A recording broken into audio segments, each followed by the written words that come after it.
Ladies, if you're not gonna shift to femininity, men will not gonna step up for you. They're not gonna provide, they're not gonna protect, and they're not gonna lead you if you're a go-getter and you depend only on yourself. Because depending on yourself, that means you're constantly controlling outcome. It's all fear-driven.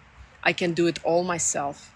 I can provide for myself, and whatever that you don't like, well, bye. I don't care. And so this is not a solution, my friends. But I'll tell you, a lot of coaches out there tell you how to become feminine. And for 21 years, I was a counselor and a life coach and hypnotherapist. I was overworking, I was exhausted, and I was in my masculine energy myself. And then when I realized that's the problem, I started seeking the coaches. I went to one, second, third coach. There was no solutions. They were in the masculine energy themselves, those women. And then I finally realized the only way to shift back to feminine energy is to surrender to Creator. We gotta have a spiritual path. And that doesn't mean that if you're Muslim or Christian, you go to church or temple or mosque once a week. No, that's not a solution, my friends. You gotta have daily practices.